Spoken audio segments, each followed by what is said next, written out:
Hi, guys. We are back again, and it is now Genesis chapter 15. So we are moving right along. We are still in the first book of the Bible, Genesis, but we are now in chapter 15. We're going to cover the entire thing, and we're going to read verses 1 through 21. So we have just left off after Abram went out to battle. His nephew Lot had been captured during war, and he went out with his soldiers and he got him back and got everything else back with him. And so now he is returned back home. And it starts off in verse 1 with, "After these things, the word of the Lord came to Abram in a vision." And so he is seeing a conversation with God. He is participating. So a vision is kind of like a waking dream kind of thing. And in it, it says, "Do not be afraid, Abram. I am your shield. Your reward will be very great or exceedingly great." This reward is going to be so massive that it's going to be huge. And that's because at the end of the war, he refused to take the spoils of the war with him. He made sure that he had only what he came in with. He made sure his allies that went in to help him got their portion, but he said, "You're not going to have anything. I don't want anything from you. I don't want a buckle for my sandal. I don't want a piece of thread. I don't want nothing from you. You keep it all. I don't want it." And that's because he was trusting God to provide for him. So he said, "I don't need what you have. Don't worry about it. You'll never be able to say that you made me rich because I'm relying on God for that." And so what he does in this vision is he is holding a conversation with God. So he is watching this kind of like a movie. This is like a daydream, but it's him and God in conversation. And so in verse 2, he says, "Okay, God, what are you going to give me? What reward am I going to have? Because I'm still childless. The heir to my house is Eleazar of Damascus." At this point, he has determined, I have a really great servant. He is an awesome steward to me. He's an awesome person. And I am willing to leave everything I have to him so that I can make sure that I have an heir to reap this promise that you've given me. He didn't stop trusting God for the promise. He didn't stop trusting God to come through. He didn't stop believing that it was a thing. But he did try and figure out how this is going to work because I don't have a child yet. And so he continues in verse 3 and says, "You've given me no offspring." So clearly it has to be a slave born in my home, a slave or a servant. Slavery is not like American slavery, so I don't want us to think about that. It has to be a servant. This servant is going to be like a butler to him, a personal assistant. This is somebody who has been loyal and faithful and came up underneath him and knows how to do what he wants to do. He knows how to run the house. He knows how to take care of the people. This is a person of good character that he trusts with his very life. And he's saying, I don't have no kids. And so it has to be one of my servants. Maybe it's somebody who was born in my house because that's a way to do it. When you have someone who doesn't have children, they have a caretaker that they'll leave everything to. If you have somebody that doesn't have a family, they will leave it to someone who is a neighbor that has always been there. The child of a neighbor they watch grow up. So things like that. And that's kind of what he's thinking. He's like, "Okay, God, how am I going to do this?"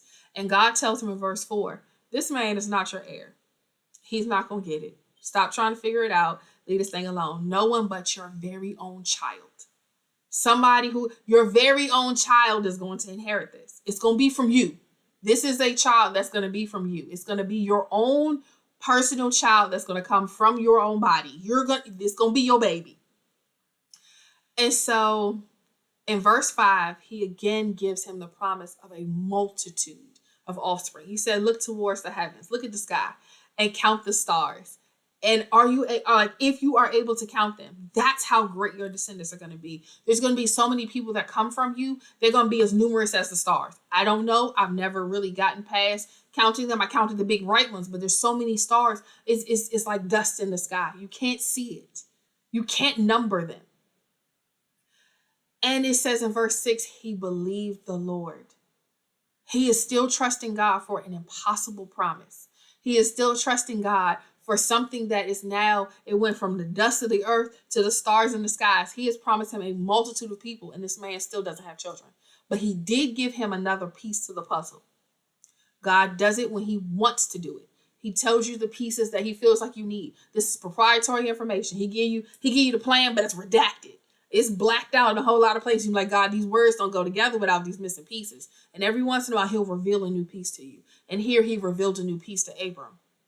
And that piece is, there is not going to be a servant, but it's going to be a child from you. You're going to have a child. And he's like, I don't know how this finna happen, because my wife, we not having no kids. We've been together for a lot of years. We've been doing all the right things, and it's still not working. But because you're God, and I know you don't exist inside of this realm of the heavens and earth that you created, that you're not bound by the rules that we're bound by, you can make this happen. And I'm going to trust that you do. And he believes God for that. And so it gets in verses 7 and 8. And 7 and 8, it says, okay, God tells him, hey, I told you you're going to have this land too. I told you you're going to have this land as well. Remember, the promise was that I'm going to give you all this multitude of children. I'm going to raise nations from you, but I'm also going to give you all the land that you've walked on. You've been traveling for a lot of years. You've walked on a lot of spaces. All this land is yours.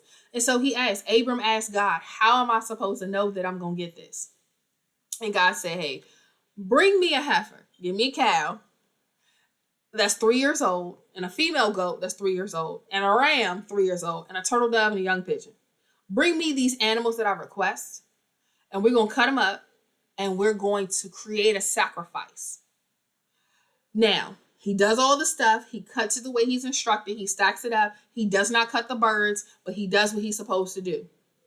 In verse 10, he prepares the sacrifice. And what he does is he leaves it and waits for God to do the rest. God has given him a promise. He's trusting the promise. He said, how am I going to know? God said, okay, bring me what you got. Put these things together and wait for me. God has given him the instruction right there. Didn't sound like it, but it is. God said, wait. And so he does all these things, and then you see birds of prey. So you have those big birds that sit and wait when you see something on the side of the road that got hit. It's these big birds that wait to come eat it. They are waiting because they see this cut animal sitting out there ready. That's somebody that set the table. Those birds are ready to eat. And he keeps driving the birds away. Like, this ain't for you, man. This is for God. Don't even come near here. Don't touch this. And he spends his whole day out there. In verse 12, it says the sun was going down and a deep sleep fell upon Abram. And it says that God told him, know for certain that your offspring will be aliens in a land that's not theirs. There'll be strangers in a land that's not theirs, not aliens. He didn't say that they're going to be from outer space. He said they're going to be strangers, aliens, as in not from this particular area. And they're going to be slaves in this land and oppressed for 400 years, afflicted. They are going to be in a bad way for 400 years. But God, is going to bring judgment on the nation that they're serving. And they're going to come out with so much. They're going to come out with great possessions, great substance. They're going to come out with everything. So he's saying, I'm telling you, there's going to be a nation that comes from you. And this nation that comes from you is going to live as strangers in a foreign land. And while they're there, they're going to be oppressed for 400 years. They are going to be slaves. They're going to be mistreated. They're going to be afflicted. It's going to be bad for them for 400 years. But I'm going to bring a judgment on the nation. And when they come out of there, they're going to come out with so much. They're going to come out with great possessions, great substance, great wealth. They're going to come out of there with everything. And he tells him in verse 15, you're going to go to your ancestors in peace. What he's saying is not that he and the ancestors are going to talk. Not that he's going to go and there's going to be some conversation between him and this other. None of that's happening. What he's saying is you're going to die at a good old age and you're going to be peaceful. You're not going to die in war. You're not going to die in poverty. You're not going to die in affliction. You, my servant, because of your faithfulness, are going to die at a great old age peacefully. You're going to pass without breaking down, disease, issue, any of those things. I'm going to grant you peace in your passing. You're going to leave this world peacefully. That's what he's promising him. He ain't promised him nothing about a conversation with ancestors. He ain't promised him nothing about being among That's not what he promised him. What he promised him is that you're going to leave from this life and you're going to move into the next one with peace, with ease, with tranquility. He's going to get the death that we dream about, that we all kind of asking God, just let me go to sleep. That's what God is promising him, peace in his old age. And ain't going to be fighting and arguing and getting on the peace. And so I want us to be prepared for that. Like, understand what that means. Don't let somebody decide that it's something different. All they're promising him is a peace. All God is promising him is a peaceful transition. So in verse 16, God again picks up with what he was talking about, the nation that comes from him, those people that are going to live through this 400 years of oppression, of slavery. They're going to come back in the fourth generation. They're going to come back after 4 generations. They're going to be freed. And the reason why there's a delay is because I got a plan working. I got people that are moving and involved, and there's a lot of moving parts, and you're not going to understand all of it. And it's not going to make sense that you got to go through this. But there's a thing that's going to happen in the land that they're in. We got to wait for the time for that thing to happen. Because if we do it too early, something else won't be complete. And if we move them into this land, the thing that's going to cause the people that are in the land to be destroyed and to be moved and to be brought out of this space so that they can have what they're supposed to have hasn't happened yet. And instead of doing this whole moving when you feel like it, I'm going to move in my own time, in my own season. But trust, when I do it, it's going to be worth it. It's going to be worth the wait. It's going to be worth it. So at verse 17, it says, the sun had gone down and it was dark, and a smoking fire pot and a flaming torch passed between these pieces. So the animals that were cut and put on this altar for sacrifice, God has now come through and lit the sacrifice. He came through and he put it together. And so that this is a sign that what you just dreamed, you know is real. What you just witnessed, this vision, this sleep that took over you, this dream that you were part of, this conversation I just had with you, this promise that I just gave you, when you get up, you're going to see that this sacrifice has been lit, and you're going to know that you were in the presence of God, that you were in a space where I was talking to you, that everything that I'm saying to you is true. And in verse 18, God made a covenant with Abram. He made a covenant with Abram. Covenant is an unbreakable promise. When God promises you something, it's going to happen. Now, you can delay it, but when God promises you something, it's certified, it's stamped, it's coming through. It's going to happen. He made a covenant. He says, to your descendants, I'm going to give this land from the river of Egypt to the great river, the river Euphrates. I'm giving you all the land in between these 2 rivers. It's all yours. And he promises him the land of the Kenites, the Kenizzites, the Cadmonites, the Hittites, the Perizzites, the Rephaim, the Amorites, the Canaanites, the Girgashites, and the Jebusites. He said, I'm going to give you from here to here and all of this in between. And so he's promising him this space in this land. This is the new promise.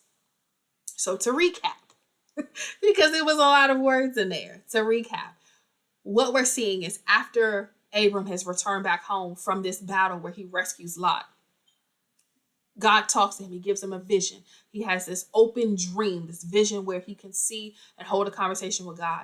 And God is promising him, hey, I promised you that I was going to make a nation out of you.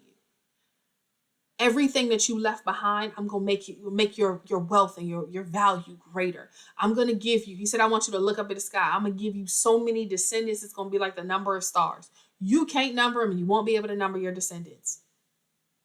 And Abram says to him, now I had planned to just leave everything to a very faithful servant I have. And God was like, nope, not so. You won't have a son. You're going to have a child. It's going to be you. It's not going to be somebody else's child that you're going to gift. It's going to come through you.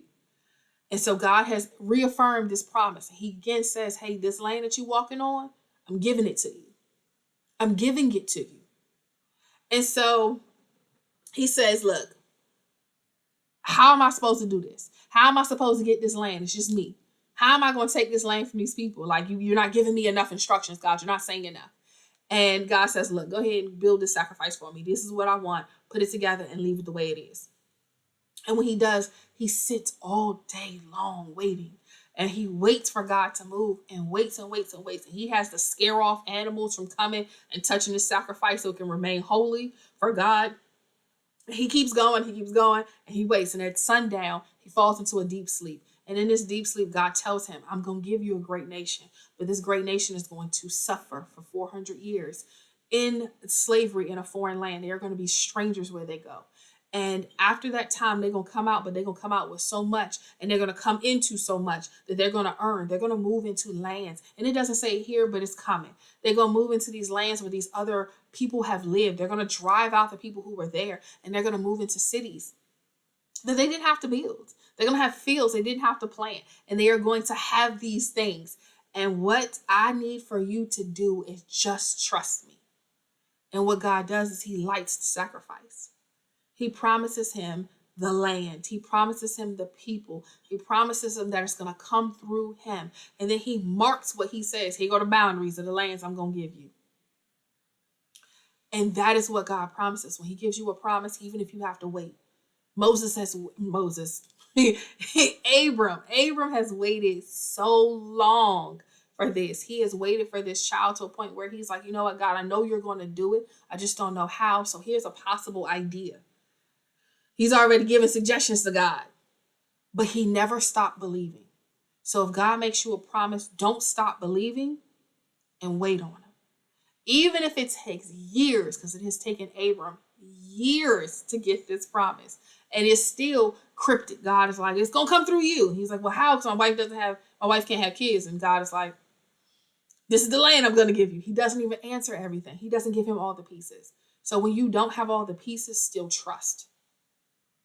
All right, guys, you be blessed.